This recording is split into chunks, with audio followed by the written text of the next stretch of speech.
Stargate Voyager.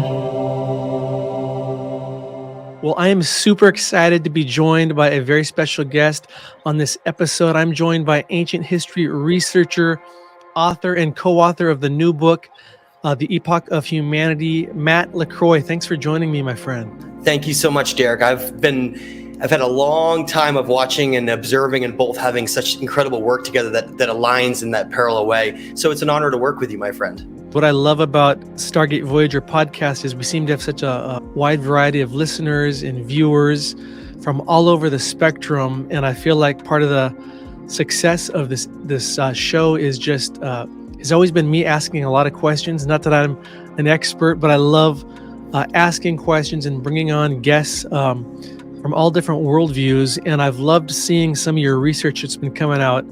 I know you've been on I believe it was Gaia TV for a while, and now sounds like you're transitioning into your own project, but excited to have you. And I wanted to start out by asking you, I just shared this photo on my social media channels that you had posted, I think on your Facebook, that showed the Orion Belt. Yeah. And underneath it was showing the Great Pyramids, and then the Teotihuacan pyramids. And if you're watching on video on Spotify or YouTube, you're going to see these photos pop up. But tell us a little bit about that. Let's just jump in there with the cosmic cosmology between the ancient history, ruins on Earth, and what we see like in Orion. Yeah, that's a great place to start. We're just going to like jump right in. I love that. To me, the further I've gone down this journey of ancient history, studying every aspect of what I consider, if we were to separate recent history, and I mean recent as in the last 6,000 years, what I'm really looking at and focusing on, and I know most of your work is as well, is that earlier time period, that gap, that all of a sudden something happened before it, and we have all these incredible things around the world, and we're trying to prove that narrative. And there's not a better place to start, really. I mean, if you want to talk about the grandeur of it all, than ancient Egypt, as well as Teotihuacan. When I was looking into those, and I was reading amazing researchers like Robert Bauval, John Anthony West, because they are the ones that really helped solidify with others these cosmic connections with these what are called air shafts in the Great Pyramid of Giza. And I know you're well aware, the Queen and the King's Chamber, as they're called, right? The King's Chamber being more of a masculine energy is focused on looking at Orion, and then the Queen's Chamber being feminine is looking at Sirius. So the first connection is interesting there. And you say, well, when did they align to those stars? And that's where one of the whole conversations got started with how old the pyramids are based on their alignments of those stars, based on the precession of the equinox, because they don't just point there all the time. It would be very, very specific points in history where they would align to that. But that was only the beginning of it. And again, this has been echoed by many other researchers, and I'm just discussing the depth of how far it goes.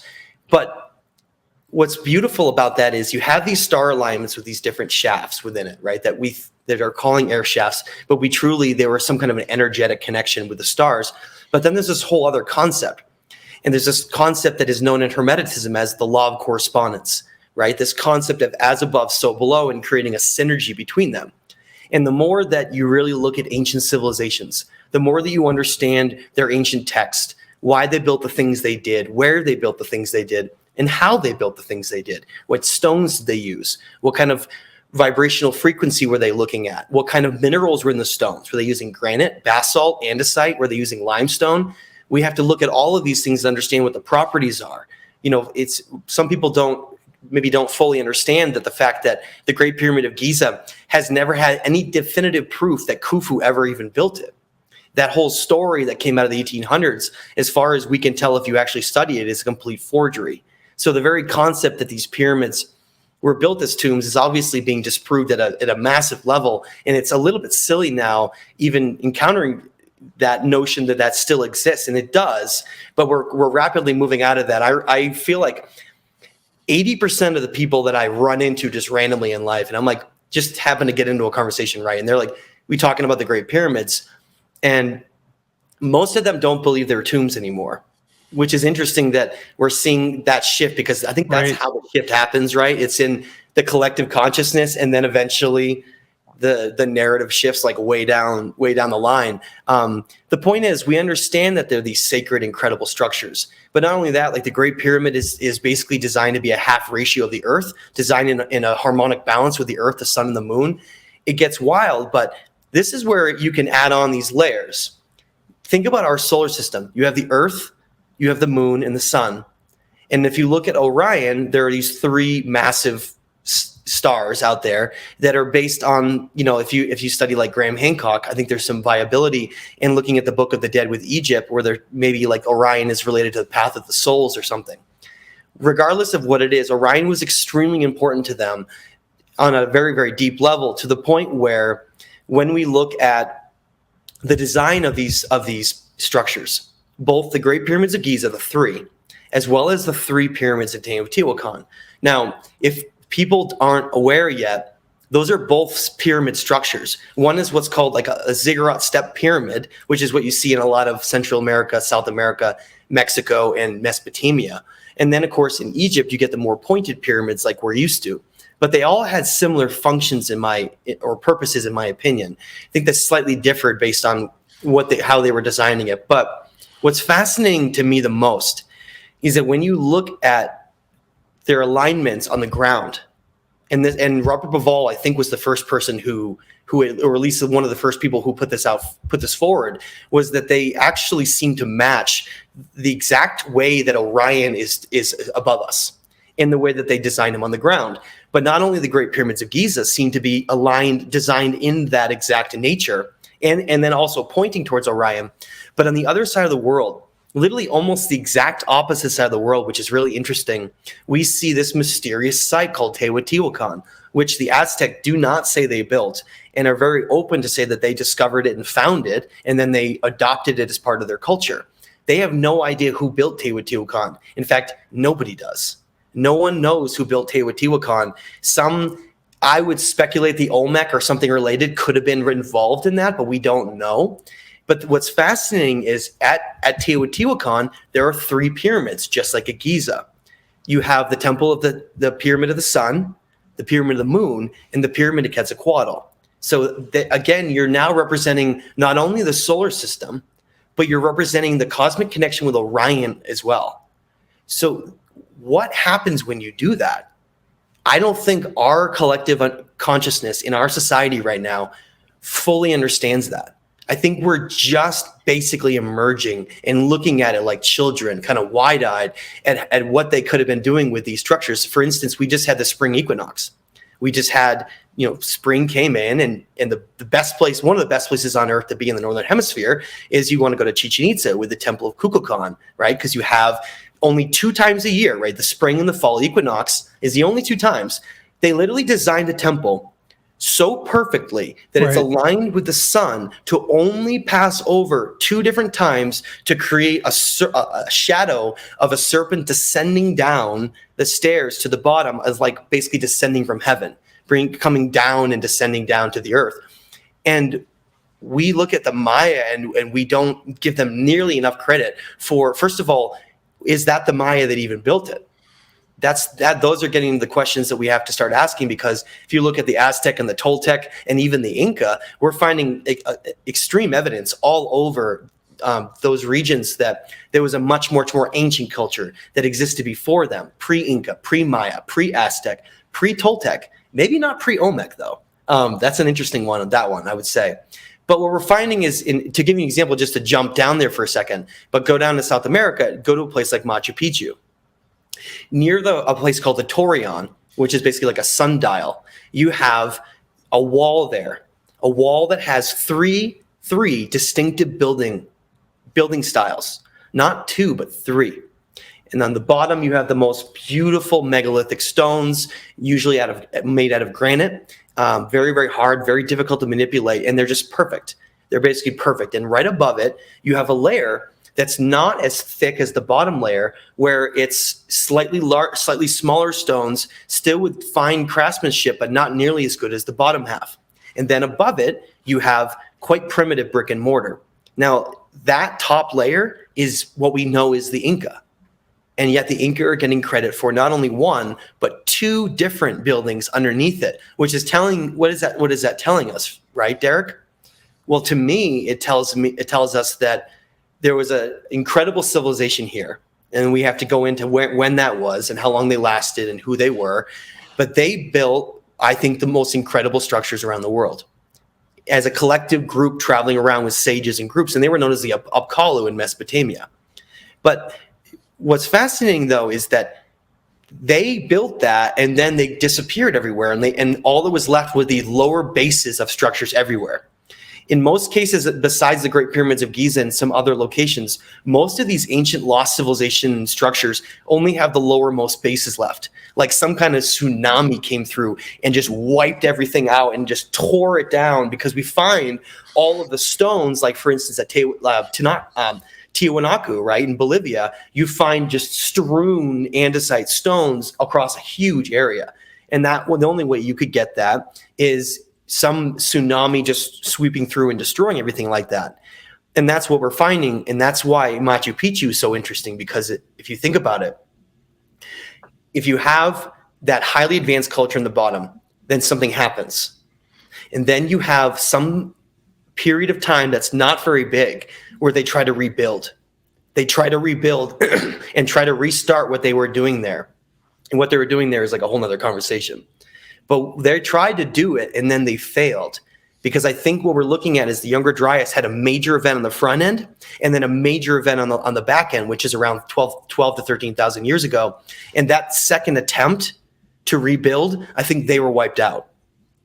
That's why we see this primitive work on top, because I think what we think of as the Inca are mostly indigenous groups from the Amazon who came up out of the jungles potentially thousands of years later. That's what's so wild and mind-blowing to consider, is that they came out of the rainforest, out of the jungle, and found the ruins of these incredible places. And they did learn quite a bit, and they created an incredible culture around it, but nowhere near as sophisticated as the previous culture or cultures that existed there. And we know that because of what they left behind and what they were able to do.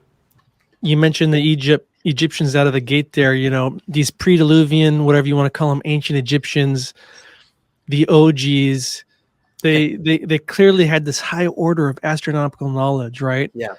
They just knew about these rhythmic, harmonic, universal proportional laws, advanced mathematics. I was just in Peru in October. Machu Picchu, the crown jewel up there, the Chicana that's up near the granite area, where you see a lot of the greatest megalithic foundations.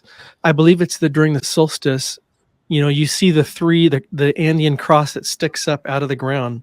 When that solstice hits and the sunlight hits that, the Chicana is completed. You see the bottom half through the shadows. Yeah.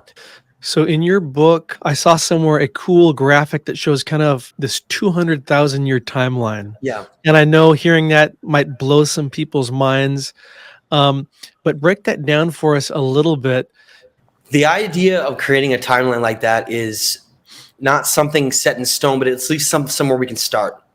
It's my goal in a lot of my research has been studying ancient cuneiform tablets from Sumer, Assyria, throughout the whole Mesopotamian region, like Babylon. And the idea was, if we take all of the most ancient writings in the world and we try to cross-reference the stories they tell, the events that happened, the kings that lived, the cities that were here, and then the cities that were destroyed, and then the cities that emerged again, we can start to create something. We can start to create a timeline.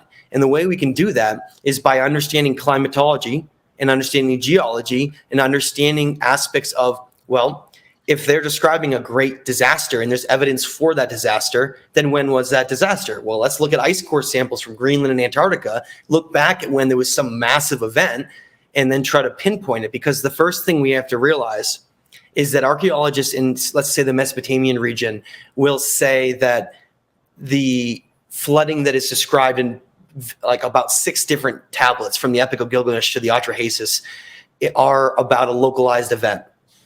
That's the answer that they give, is it's a localized event from river flooding of the Tigris and Euphrates rivers. They are in alluvial plains. There is flooding that occurs in the springtime sometimes, Absolutely, that does happen, and absolutely, except that it doesn't match up with the archaeological evidence has at all, especially from these new sites like Sharupak that we can talk about in a minute, as that we'll go into the next part about, which really showing us, based on these massive inundation layers, meaning flood layers of silt and mud that have accumulated with no signs of human occupation in between, and nothing that showed that it was a progressive process, but more like a massive pile of sediment and mud that deposited and basically buried and made that ancient history lost. That's the history that I'm interested in. Those places, these giant megaliths around the world that has bases that don't match the things above it, ancient pyramids, all of this seems to fall into this concept that our human history, and specifically civilization, the emergence of civilization out of primitive hunter-gatherer and nomadic groups. When did that transition occur? The first place to start is you create what we call benchmarks. They're benchmarks that we can try to lay out and then try to fit everything in between. And that's how I like to work. Because if you try to put them all in at once, you're going to be overwhelmed. So the way you do it is you put in what you know, and then you try to fill it in. When the human brain has been studied, I think one of the best geneticist experts that's looked at this is probably Lloyd Pye. Now, I will admit I don't agree with every bit of his work, but I think that his genetic research on the human brain and on ancient cultures is pretty accurate. And specifically in terms of the human brain doubling in size, or at least transforming into something different that's separated us from the animal kingdom in a different way. I do not think that brain was the same brain that, say, like a Neanderthal or a Denisovian had.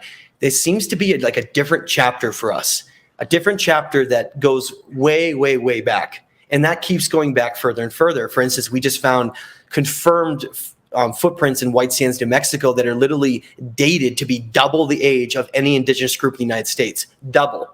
So that the date is that indigenous groups were supposed to have come into the United States through the Bering Sea Strait during the last ice age, around 13,000 years ago, except that they've now proven footprints in White Sands are 26 to 27,000 years old. Basically doubling that age. We have to throw this entire narrative that we're given at least beyond the Roman Empire, which is an interesting benchmark to put at. But everything earlier than that and older, we really have to look at. And even more so, once you get beyond the dynastic Egyptians and that time period, that's where we really need to start rewriting it. In fact, I think we need to throw the whole book out at that point. Literally just have a big book burning party and then start over again. Because again, humans, this is what we're taught. So the human civilization emerges 6,000 years ago in Sumer, 6,000 years ago, meaning that anything before 6,000 years ago, this is the doctrine we're taught, which is still firmly established and fiercely defended. That civilization timeline means that anything prior to 6,000 years ago would have had to have been, according to them, primitive hunter-gatherer groups traveling around and hunting and then staying for small periods of time and then moving on. And they claim that those groups are the ones that build things like Göbekli Tepe, which is completely insane because you would never have a nomadic group that would be able to even have the resources to do that. So those are the kinds of questions we get. Now, there's your first benchmark. That's the reason I mentioned it. The first benchmark we have is Göbekli Tepe. Because Göbekli Tepe was deliberately buried, or at least buried, we'll say, regardless of if it was deliberate or not, what we have there is what's called a time capsule. Sharupak is the same thing. We'll get to that after. A time capsule is if you have a place that is rapidly filled in and covered up, you can preserve the organic matter there. It seals it like a tomb, and it stays there, especially if you get very dry climates in places where you don't get a lot of rain and things like that. Well, it means that when they dug down to Göbekli Tepe, they found it during 1944, 1945, and they get down in there and they find organic matter wedged inside the tiny, tiny cracks of stone. And they take samples from different sites and they come up with a pretty comprehensive date of 11,600 years ago. And that date is absolutely mind-blowing, because it just so happens to be the same date that Plato is given for the destruction of Atlantis. Not only that, but it's the same date that is shown on ice cores from Greenland as being part of a massive set of Earth events, catastrophes on the Earth during that same time period. Now, I don't think the site was built during that. I think it just means it was at least that old. And I think it was built earlier than that. And that's probably just the carbon dating that's possible, because organic matter can only be dated till the very last moment, like before it was covered up. You're not going to be able to date something that was like organic matter from like an earlier time period. It would be whatever you have remaining. And that's what they dated, and that's where it gave that date. It's a benchmark, though. So that means that we know that the civilizations that built those T-pillars, I don't think the ones that built the stone around it, but the T-pillars were from a much, much older civilization. And that T shape is then found, as you know, my friend, in Menorca, Spain, with some of the most beautiful pillars there on an island in the Mediterranean, as well as all over these ancient artifacts from Lake Vaughan at an artifact called the Kef box relief that has that same symbol.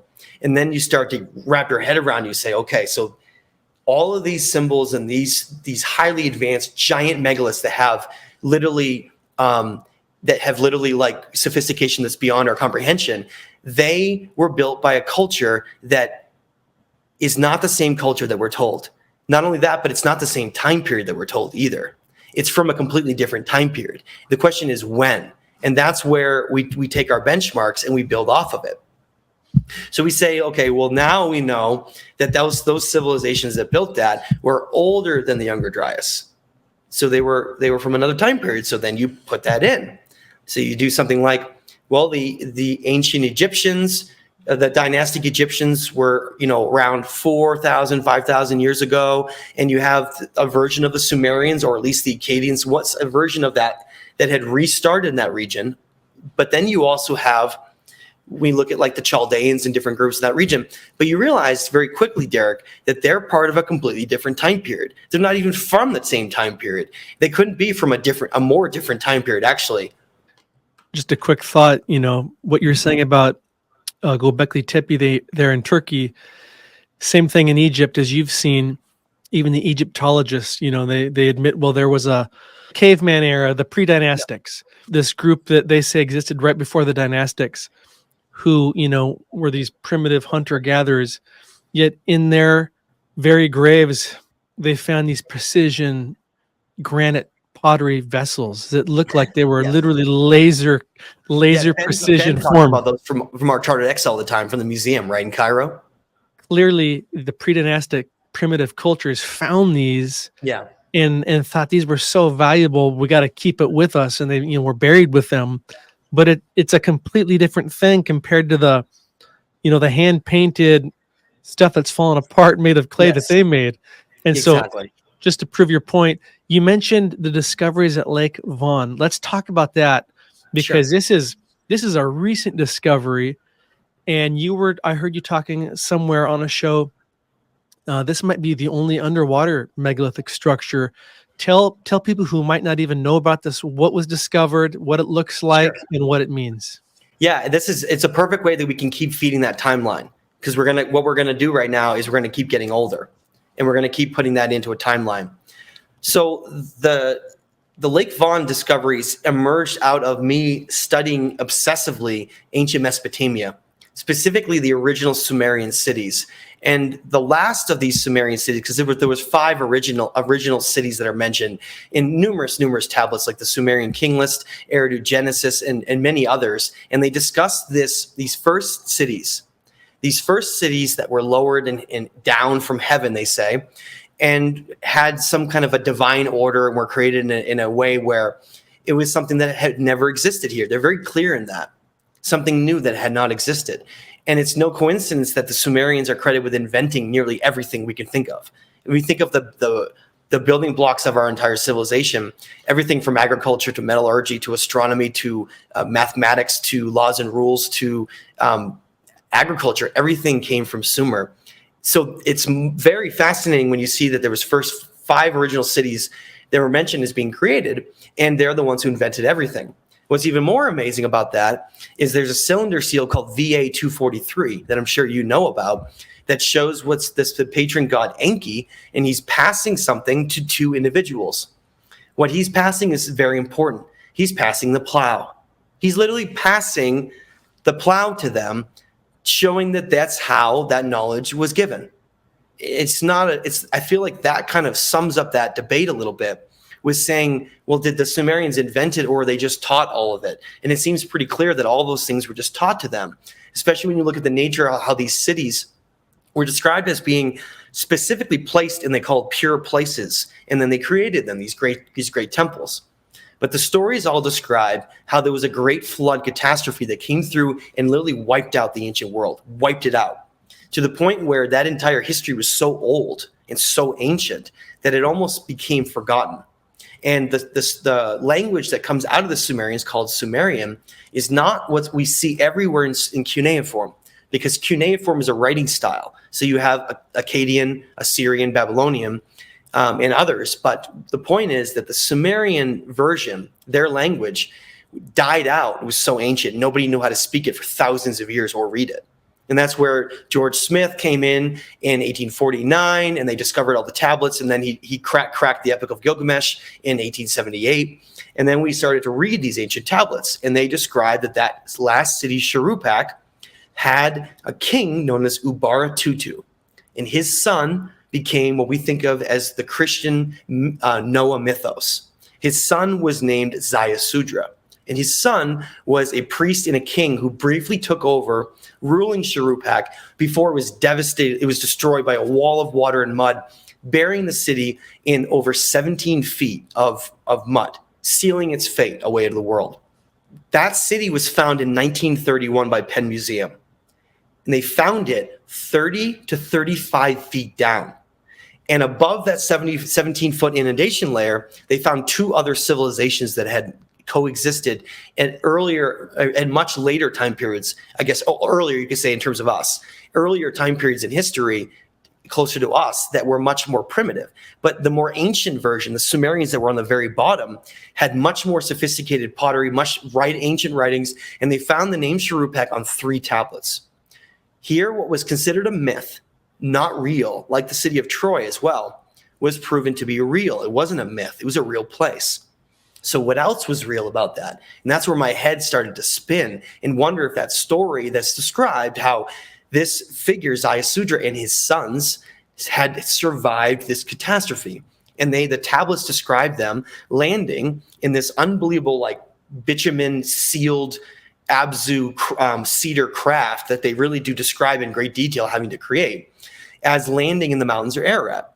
And that's where this whole thing started, because the tablets fracture off. All you know in the Atrahasis is that Enlil descends down with Enki and sees Ziusudra and his sons and says, no man was, I'm paraphrasing, but no man was supposed to survive the flood. And then Enki says, I warn him in order to protect the seed of humanity. And then ultimately, because he did protect the seed of humanity, it's described in the tablets how there was like a new decision made to allow something else to happen in humanity. Ziusudra is given immortality, and Gilgamesh ends up seeking him thousands of years later to figure out the secrets of immortality. But anyway, the point is, the tablets end there. We never hear anything again. We don't know what happened. What happened to Ziusudra? Like, what happened to his sons? What happened to all of that? And in ancient Hebrew and Christian traditions, they very much talk about that in great detail. Now, I don't agree with the time periods that they state at all, but in there they talk about Enoch living for like 700 years, and how Enoch is one of the direct either ancient ancestors of Ziusudra. They're all part of the same lineage. And you start to wonder, well, how far back does that go? You know, why are they discussing in the Sumerian king list and the Uruk list of kings as sages and the Beroeshis list of kings, as well as even the Egyptian king list as well? Why do we have these huge ages for kings earlier on and then short reigns later? Why? What was going on there? Were they living a lot longer? Well, those were the questions that were sort of going through my mind, and I was stuck there for years. And then these discoveries around Lake Von emerged. Now, some of these discoveries are so new that like most people have never even heard of them. And I've actually met with quite a few archaeologists who have never even heard of them either. Some prominent ones as well. And that just speaks to the nature of how new they are and the fact that these discoveries have not made nearly enough attention, which it is what it is. But at the end of the day, that's why we're doing this. What happened was the specific discovery that Derek was mentioning before is that in 2017, so very new in the archaeological world. Like, for instance, Göbekli Tepe was found in 1945, but we're still just figuring that out, and it seems like a new kid in the block. Well, this is the real new kid in the block. You want to talk about archaeological excavations that are being done on Earth right now? There's nothing that matches Lake Von, in my opinion. Nothing. What's going on around there with what's being found at sites like Ionis Temple and Kavis Temple and Kef Temple and Zernaki Tepe is going to change all of history, in my opinion. But the first thing to mention is that in 2017, an American team, which had quite a bit of opposition at the time, which was interesting, was diving off of a town called Adel Cevez in the northwest part of Lake Von. And they were diving down to find, they believe there was evidence that there was underwater remnants of ruins there. And this is in Turkey, correct? Sorry, this is in eastern Turkey near the Armenian border, a region called Lake Von, a massive, massive lake. One of the largest lakes in the world and one of the deepest lakes in the world. It's over 1,500 feet deep. Wow. And it's surrounded by volcanoes, one of them being Mount Sufon, that's nearly 14,000 feet tall. It's really impressive. But it mirrors exactly what we see at Lake Titicaca with the Tiwanaku civilization, which we can get to. Mirrors it like identically, like they picked up and then built like a mirror civilization. When they were diving down, these divers went down over 100 feet under Lake Von, and they got down to this shelf. Imagine this huge shelf that sticks out and emerges out in the lake, like an ancient shore of the lake. And down what they found down there, and I've confirmed with Brian Forrester this, is they found the only megalithic, because there are archaeological ruins in places like Egypt and off of Greece, but they found the only megalithic temple walls that anywhere in the world underwater, and over 100 feet underwater. And if you were to start asking some questions like, well, wait, when was Lake Von low enough that it could have had levels that could have been below that area where those temples are built? And you find out that the last time it was low enough for that was about 15,000 years ago right before the Younger Dryas events of the last ice age. Lake Von does not have any kind of an outlet or really an inlet for a river. It's a very closed basin. So what happens is, it's very fascinating actually, is it's got such a high amount of salt that it almost preserves everything underwater in the most profound way possible. And so they're diving down and they have their headlamps on there, and they're looking around underwater, and they find these beautiful and precise megalithic temple ruins, an ancient temple underwater. And it made slight bits of news at the time, but it really largely went under the radar. And then Zernaki Tepe was found in 2014. And then you find out that some of these other sites like Kef Temple and Kavis Temple were found in like 1958, 1960. And wait, why haven't I ever heard about it before? That's where you get down this very interesting rabbit hole, because the archaeologists that are in all these sites right now, brand new, like they're uncovering giant megalithic blocks like that look just like South America at Zernaki Tepe. And and not only that, but in places like Ionis, you're finding andesite that looks either as good or even better than Tiwanaku. It's absolutely mind-blowing. It's also interesting that those are some of the only two civilizations in the world that built with andesite. Like they were mirroring each other there. And andesite is even harder than basalt. It's about a 7 to a 7.5 on the Mohs hardness scale.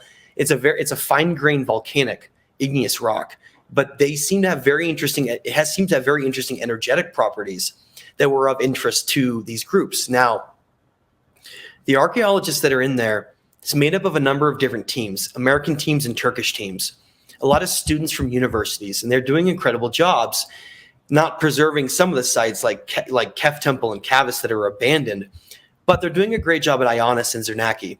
And I say that because the problem, though, is that the reason why no one's heard about these places is that the archaeologists there are convinced that they were all built by a civilization called the Urartian civilization. Now, the Urartians existed about 4,000 years ago or so. Some say 3,500 to 4,000 years ago is what's being credited as this time period. And I wouldn't disagree with that, potentially. Maybe not, maybe. But that doesn't really matter as much. What matters is that the Urartian civilization left behind a lot of things. We know a lot about them. It's not like it's a mythical thing where we're like, ooh, who are the Urartians?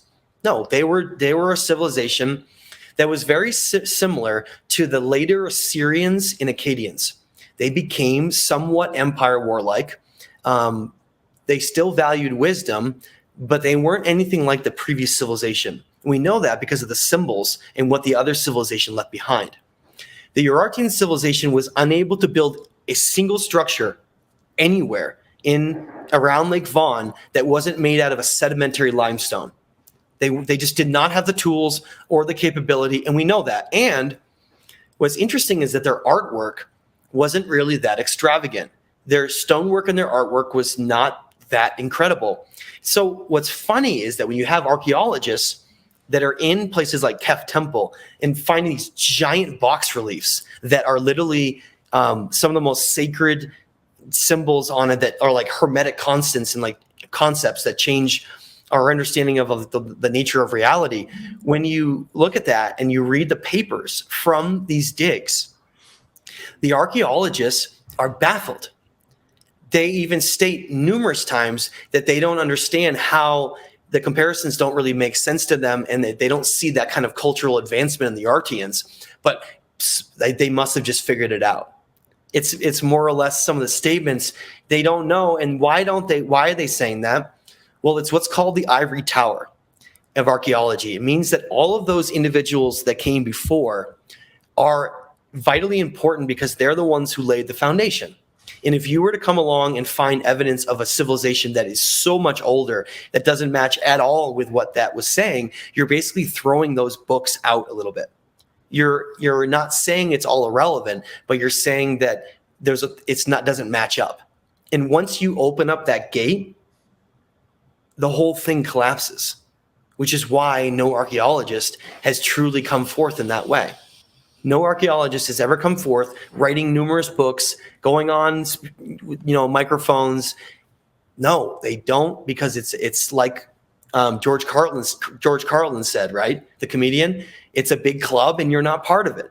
That's what it is. It's just a big club of high-level academics that refuse to allow the doctrine of history to change because it discredits a lot of their earlier work, and it discredits some of the work of the great minds that they revere as the benchmark of archaeology. And that is exactly what happened, because in the papers, especially from Kef Temple, they even stated, well, so-and-so, I won't mention their names, so-and-so that wrote this great text, he identified these symbols were this. So I guess they're this. However, and I'm paraphrasing, but it's quite accurate.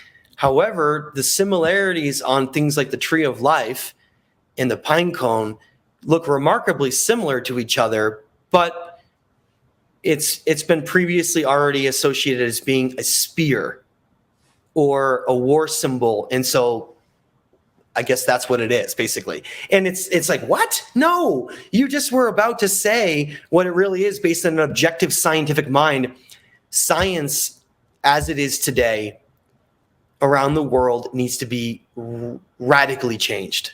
Science has become a very biased place on grants and influences and who you're working with. It's become an extremely biased place, and it's very sad.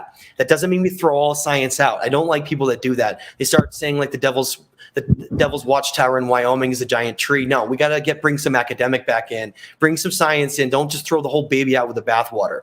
We have to integrate it in with a different understanding. We have to be more sensitive to the fact that we don't want to tear down all the great things that were built, but we want to look at it in a different light and maybe move some things around.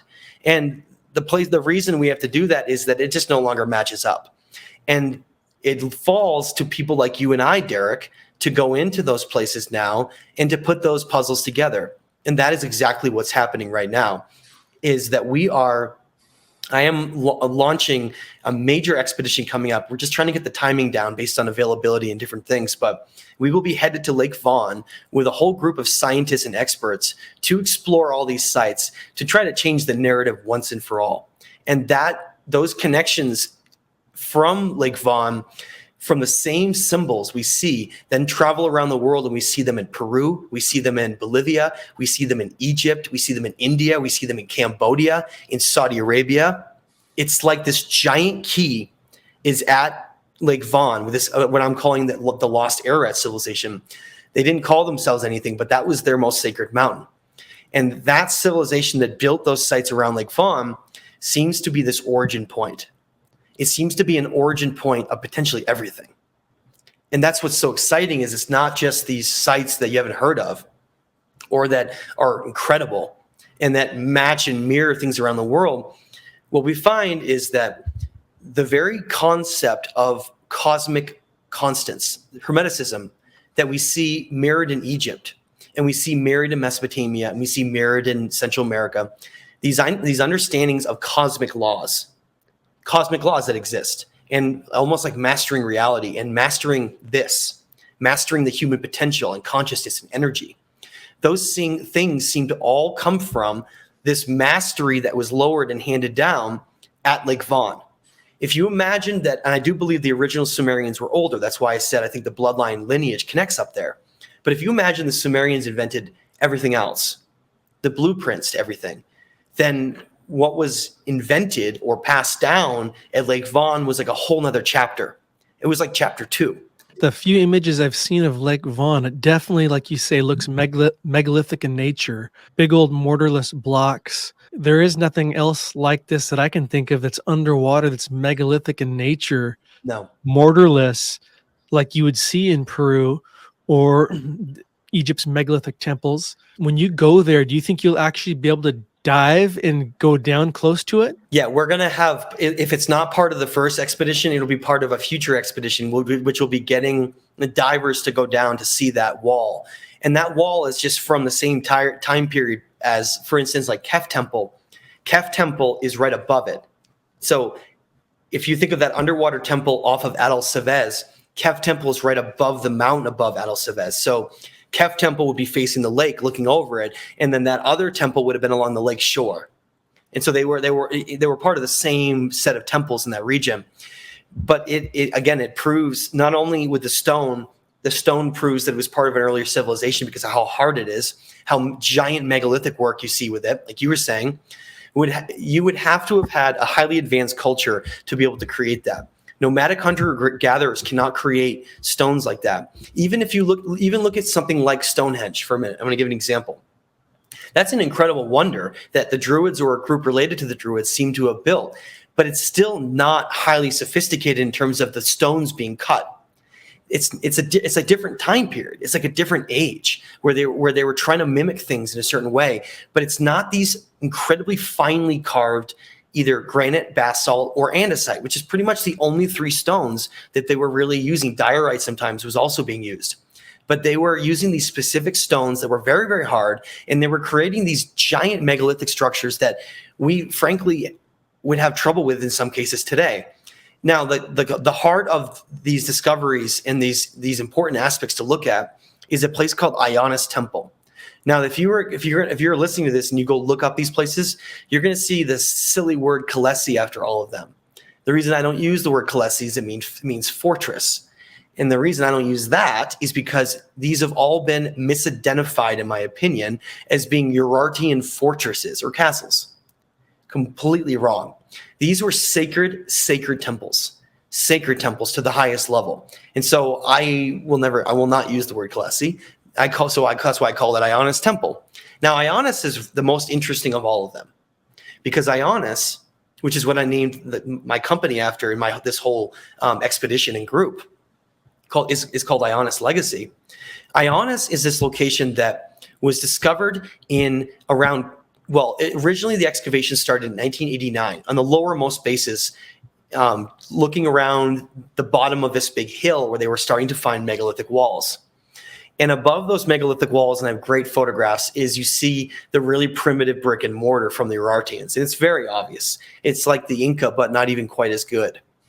And underneath that, you see this highly sophisticated work. Well, it took them 30 years, nearly 25 to 30 years to get and excavate all the way up to get to the top of the temple where Ionis was, where they found what I consider, I believe, is the oldest temple on earth.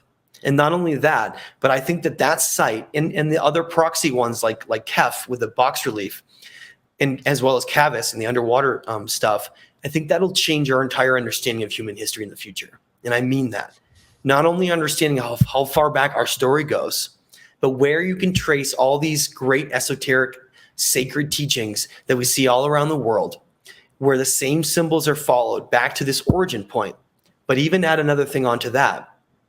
Ionis contains what I believe after studying it is what potentially could be the oldest cross and the very first cross in all of history, but not just a typical cross where it's a random jagged cross or something, a cross that we see that's integrated into the highest levels of secret societies and religious organizations today. That became known as the Knights Templar or the Red Cross. We see that same cross that's mirrored in places like Malta in the Maltese cross. Now that cross is very specific because it forms a bit of a circle around it, which is really interesting because in Christian depictions, you see the same cross behind that as with a halo around it. Now, when I mean the same, I mean it's exactly the same cross as the Knights Templar and that the Vatican have. It's not the crucifix cross, totally different cross. And it begs this question of whether or not these secret societies and these groups actually knew about this origin of this Noah mythos with this original cross, with these sons of Ziusudra, Japheth, Shem, and Ham, that seem to play these pivotal parts in our human history and in what I would consider this lost golden age of humanity. I think it was an entire age. If we're talking about adding to the timeline, well, let's add to it now. If Göbekli Tepe is 11,600 years old, when I'm looking at these structures at Lake Van, what I'm seeing is not that it was built necessarily at the same time as, say, like same thing as Egypt or as Peru. I think it was built before them because I think it was built first. And then that technology and that knowledge then passed and traveled around the world with these sages. And the reason I say that is that the first thing is that at Kefis Tepe, we find a cuneiform set of text that gives us the actual name King Haik on there for his being one of these descendants of Japheth. You find out through that actual ancestral lineage was true, but it's a lot more ancient than we're told. And when you go back to Shuruppak and you look at that event and you try to figure out when it happened, you find out that it doesn't line up with the Younger Dryas. It doesn't, because let's go to Egypt. Go to a place that we're going to be going to, which is called the Temple of Horus. The Temple of Horus in Edfu has a place, a very specific place at Edfu that describes the very beginning of everything. And they call it something very specific. And I'm sure you know this. They call it Zep Tepe. And Zep Tepe is the beginning of everything. Not the beginning of Earth, but the beginning of Egypt. Egypt in the sense of a civilization. And they called themselves the Kametians, or the land of Kem. And it was a place that was described because of the black dirt, potentially of the Nile, and how fertile it was. But it was a region where they built, obviously we know they built great pyramids and temples, and they aligned them to specific star constellations. Now we find our answer in a particular place that's interesting. The Great Sphinx. Now the Great Sphinx that used to be a lion, we know that because of its alignments with Leo and how the lion was one of the most sacred guardian symbols in all of the ancient world, including Lake Van. That's one of the most common symbols that is shown there at Lake Van. Now, the Great Sphinx, when it was a lion, used to face Leo specifically because that's why it was created. It's the energy of Leo as a protector, because what the Great Sphinx's purpose was to be a guardian of the underground, the tunnels that went down through it into underneath Giza, because there's an entire set of subterranean chambers and potentially even libraries that used to exist underneath Giza. And again, this concept of as above, so below, these hermetic concepts, there was this entire underworld under Giza. Egypt. And at the Sphinx, right now, we know of at least 3 entrances. There's one on the head, there's one on the side of the body, and then there's one on the back. I think there's one on the front as well. The point is that we have seen ground penetrating radar and all of these technological things in the last 20 years that are like, hey, look, we found tunnels under there, and they go down, and then Zahi Hawass is shown like climbing down a ladder, and then he's like, hi, and then there's nothing else, and we never hear about it again. But the truth is that it's just ridiculous at this point. We know there's all these subterranean tunnels that go down there. Yeah. They're not showing us where they go. You know, Brian Forrester's part of a team that discovers the Tomb of the Birds, and they're like exploring around and going in there, and they go back for a second trip, and then Egypt had barred it up with gates, and they couldn't even go in. I mean, clearly we're being kept out of these areas. I mean, what is underneath there? What kind of secrets are underneath there? Where do these tunnels lead? I think they probably lead to like sacred chambers like the Osirion, or places like that where they have these sacred locations with probably libraries and energetic purposes and all these things. But the point is, and I just got off of a huge tangent there. The point is, the Great Sphinx was really important. It was the heart of the guardian for that, the knowledge guardian. It was facing Leo. We know that. But the last time it faced Leo was during the Younger Dryas, which is why a lot of academics are saying that the Great Pyramids and the Great Sphinx were built like maybe 11, 12, 13,000 years ago, because they're looking at the last alignment of Leo, and they're looking at the last alignments of the Great Pyramid of Giza with Orion and Sirius. So they're saying, well, those cycles, when they go back based on the precession of the equinox, this wobbling of the earth, they go back 13,000 years. And experts are like, oh my God, how dare you even suggest that? And blah, blah, blah, blah, blah. Well, I don't even think that's the right age. I don't. I think that if you were to have a time of disasters on the earth, why would we think it'd be even viable to build the civilization during that? That doesn't make sense to me, and nor does the idea that they could have even done it, in my opinion. So let's go back to another previous age of Leo. When's the next one? Well, the next one is 38,000 years ago. 38,000 years ago. And now the first person who made that connected that hypothesis was the great John Anthony West. That man was a legend. He was one of the ones who started it all. Before Graham Hancock, before Rubber Shaw got involved, John Anthony West wrote a book called The Serpent in the Sky. And he was talking about these previous ages of Leo. And he didn't even believe that the Younger Dryas was when it was built. He believed it was during that 38,000 years ago, which means that I believe that 38,000 years ago was Zeb Tepe. That's my reasoning there, based on the alignments and based on how it doesn't match up at all, and it's part of this lost time period, is 38,000 years ago. So there you go. There's another one. So then let's put the emergence of Egypt at Zeb Tepe at 38,000 years ago. Well, then where does Lake Von fall? Well, I think that Lake Von came before, because I think that the Shem or Cham, which I have an incredible book from the late 1800s that discusses that, and I'm working off of some really interesting theories on who built the Great Pyramids. But if the same symbols are present in Egypt at Lake Von that we see at Peru and Bolivia, and these same symbols and concepts, then how old is Ionis then? And how old are those ruins? I'm giving them the benchmark of saying they're likely 40,000 years old, but possibly older. And that's where I'm looking at this, because when we look at ice cores, and I was looking at ice cores back, you can't look at Greenland ice cores though. I don't know if you know that, but Greenland ice cores only go back 20,000 years. So some people might not know that. So what you have to do is you have to look at Antarctic ice cores, which go back to roughly 500,000 years ago, 450,000 years ago.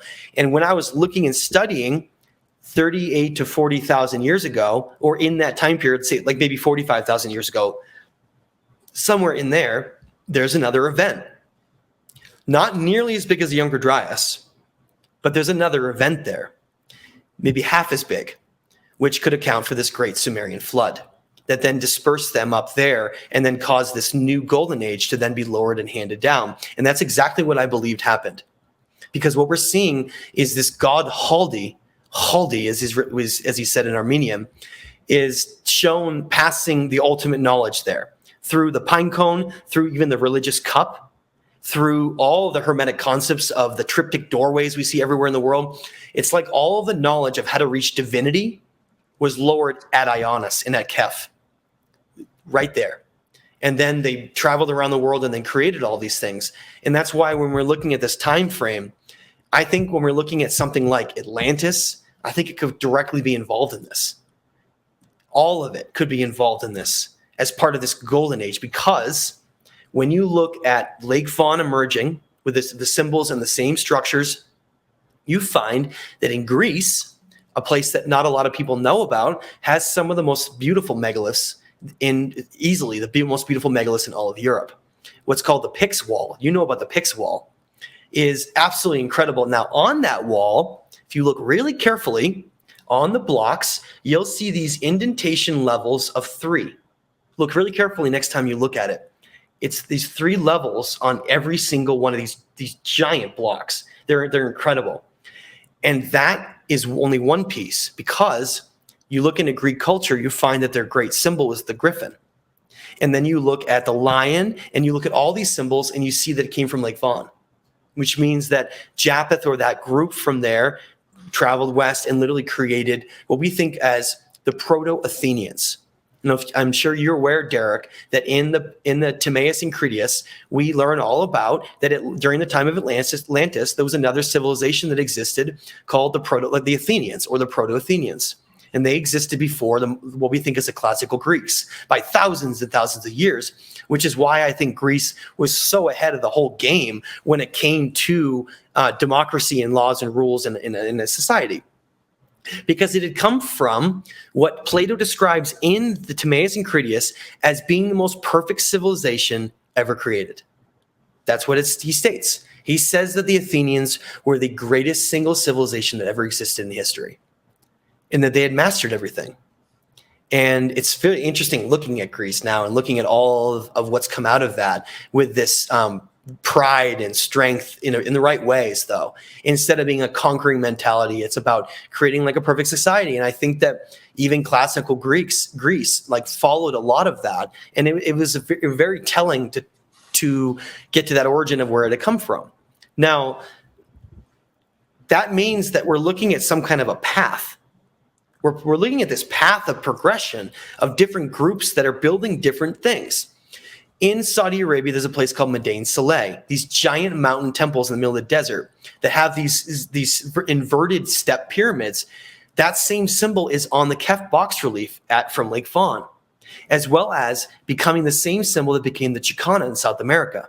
It's the same symbol.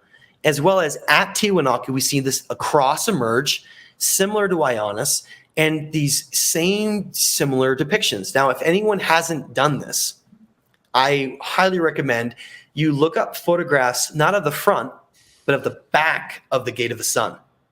Derek, have you remember seeing, I'm sure you've seen the back of the Gate of the Sun. Well, if you look up photographs, you'll see like 99% of everybody takes a picture of the front, because it's like where Viracocha is, and they have all the goodies where he's holding on the 2 serpents. But on the back, you have something really different depicted. You have 3 doors. 3 doors in the back with a central door that's larger with this same indented 3 levels. Now, why 3 levels?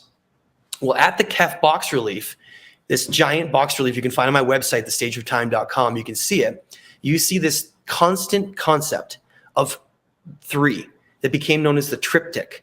It's this idea that there are 3 aspects of us that if we find balance, we literally reach our highest states. We transform. That triptych doorway not only started at Lake Fawn at the Kef box relief for the very first time, and then traveled to Peru and Bolivia and all these different places around the world, but it was depicted very specifically, but kind of hidden in the background, in Da Vinci's Last Supper. That was the same thing, which then you're like, whoa. So what did these guys know? What did they understand? And perhaps they couldn't say anything because of the time period, so they just got super smart and just hid it within art and within these concepts. Those same symbols just like travel all around the world. And it becomes this key when you understand Kef Temple and Ionis, this key that you turn to open up Pandora's box that then seems to show that those symbols passed around because it was an understanding. And then what it really means is that nearly every one of these temples, these structures that were built in specific places, were like these locations to reach our highest states of consciousness. But not only that, I think they were built in specific locations based on energy on the earth, were known as ley lines or convergence zones. And what was described by many that have been looked into this, that I completely agree with, this term called an energy earth grid.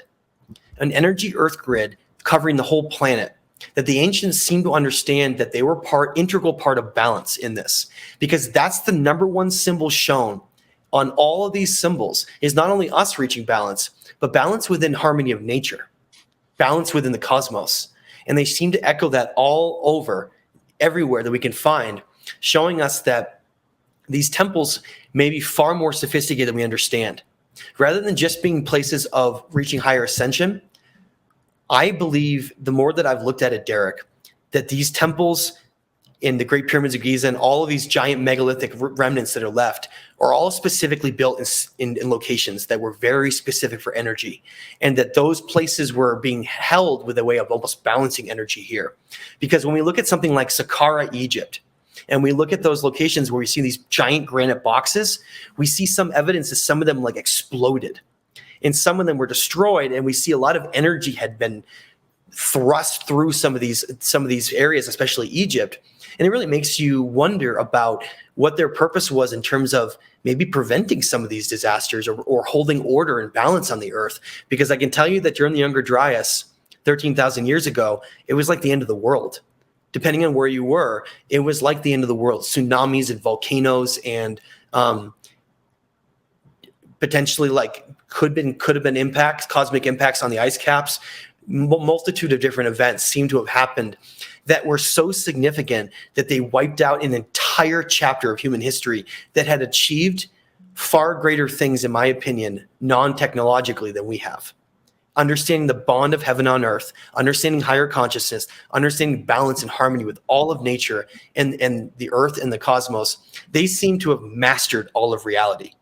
And we seem to measure our accomplishments on flying into space and having all these phones. But what is that really? Is that disconnecting us, or is that connecting us? That's the real question that I would ask. One thought, just before I forget, you were mentioning the massive 100-ton boxes in the Serapeum there of Saqqara. My Egypt tour guide and author, Mohammed Ibrahim, was sharing some of his latest theories. Mainstream says, well, these were just to house sacred bowls. Muhammad's theory is that these were actually, it was the bowl of the sky. Yes, Taurus, right? It was Taurus. He believes that these boxes housed sacred meteors, that literally during this Younger Dryas impact event, the reason some of these look exploded, and literally it's like there's a few that are just stuck in place, right? Yeah. Like in the middle of the tunnel. He believes that the event happened, boom, whoever was in there creating these, were just wiped out. It's so crazy to consider, right? Like you said, they're too big to be able to be brought down. They don't fit through the entrances, which means they had to have been built before the whole enclosure was built, which makes you even wonder what it was originally like in the past, because of what it looks now is literally just the remnants of whatever was left. Again, like you said, we don't even know what the purpose of those giant granite boxes, which they just found a new one outside of Cairo just a few weeks ago that was absolutely incredible. And most comments are like, oh my God, what's inside the box? What's inside the box? But really, you and I were talking about it, and just now you were saying about how it could have been meteorites. We don't really know, though. Like we do. What's interesting is we do know that Khufu had a sword, right? That had meteorite that was built out of the handle, I think, or was it the handle that was built out of? I think so. And then I think it was like quartz or whatever on the blade. But so we know that they were revering meteorites for sure. So we do know that. One of the interesting things, though, is that the boxes have, some people have theorized that, like, what if there's some kind of like rejuvenation chamber or something like an ascension chamber for traveling in the astral, because the Egyptians were obsessed with the path of the dead. the soul, the path of the souls. And they believed that if a great bloodline pharaoh or someone that was a great descendant, they believed they could actually bring that soul back into the earth plane through guiding it back in, and then they could preserve that soul. So their understanding of death and life, and their understanding of the sequences it went through, in my opinion, is beyond any other culture in the world. The Egyptians mastered, besides Mesopotamia maybe, because Mesopotamia knew a lot about the underworld, but the Egyptians certainly mastered their understanding of it. And I think there's a lot more going on in the underworld than we really understand. It seems to be a place of potential, I don't want to call it, we'll call it, I guess you could call it judgment. Potentially judgment of souls and incarnation, and a lot of energy and decisions seem to be made somehow in the underworld. The ancient Mesopotamian tablets discuss it in great order, that it's highly important to the energy and the incarnation cycles and just the way that this reality functions. Is that, imagine this reality is like a sandwich. The third dimensional reality, the 3D world that we're talking in right now, is that in between the sandwich. It's the very middle of the sandwich. It's where all energy is manifested in physical form. But above and below it, which isn't really above and below because it's in a 3D context, there are different densities of reality. There are 2D, 3D, 4D, 5D densities of reality, and they're like different dimensions of reality. And we can only perceive largely the third dimension, but sometimes the fourth, if depending on if we go into meditation states, or even the fifth, but they're not aspects that we can really exist in, because we exist in the 3D world and we have to maintain that. But the most fascinating thing about that is that we're multidimensional beings that are not bound by just existing in the 3D world. We're multidimensional. We're literally eternal beings, which means that the game to me is getting lost in this 3D world and forgetting who you really are and what you're a part of, because it's such a good game, and not realizing that the true reality is actually the 4 and 5D. That's what the real reality is. And that getting lost in this reality and not understanding there's anything higher really does keep you in that illusion that the Gnostics had talked about, with this illusion of reality that has been created. And we very much exist in that push and pull of energy, of having a lot of noise and a lot of people telling us, oh, consciousness is created by the brain and you're here and there's nothing really important about you, and go pay your taxes and go to work and go have a family and do all that. Whereas this whole other side is looking at it like, well, you're multidimensional beings that are here as creators. You've just forgotten everything. You don't understand who you are anymore. And you're really supposed to be here to learn lessons and grow into a higher form and then decide what you want to create. But it's not just about the individuals creating. It's about a co-creation. It's about a co-creation here of all of us, and how this fracturing of race and all these different divisions of nationality is like really the silliest thing in the world, and is being diluted and finally going away when we realize we're all these co-creators of humanity. That's it. We're humanity on earth. We're earthlings. We're just earthlings that are on a teaching school that are all trying to help either continue or introduce a new age. We all fall into either one of those two things. And I like to think that, like you, Derek, and many, many others, are here to help introduce a new age, an age of enlightenment, a new golden age, an age where we can finally piece together these pieces and bring them all together to have this awakening in humanity where they can finally understand the divine side of who they are and get rid of war and destruction and separation and division, and have this understanding that if we were to come together in humanity with our greatest minds and creativity, there would literally be infinite possibilities for what humanity could do. We will become the most powerful creators that you could imagine. Together is like this giant organism here. And I think that's the whole goal, is to have us realize that we're all part of something incredible, something greater, something that every single one of us plays a part in, plays a role. And those roles can change depending on what you decide on your free will and how your destiny plays into your story. But we're all in that great stage right now of trying to understand what we're part of and what we can do to, I guess, help progress the future. And I really appreciate so many people like you, Derek, that are here to help prove not only an entire other narrative of history, but an entire other side of looking at who we are and who they were. Because if you want to understand where we're going in the future, you can't get there unless you know where we've come from. Well, Matthew, thank you so much for your time. Where can people follow you, find your book, stay up to date with your latest exciting projects and expeditions? Thank you, Derek. I appreciate the conversation.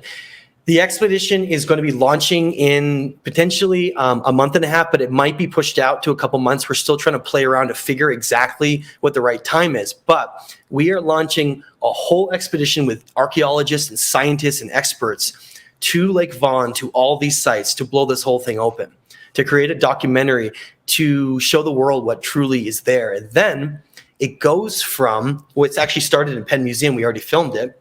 It goes to Turkey, and then the follow-up expeditions that get added on that are part of the documentary then have the connections that go from Lake Vaughan directly to the spring of the new stud, Ollantaytambo Tambo in Peru, and then go directly to Tiwanaku in Bolivia, and then Egypt, as this huge circle of understanding. And that doesn't encapsulate the whole connections.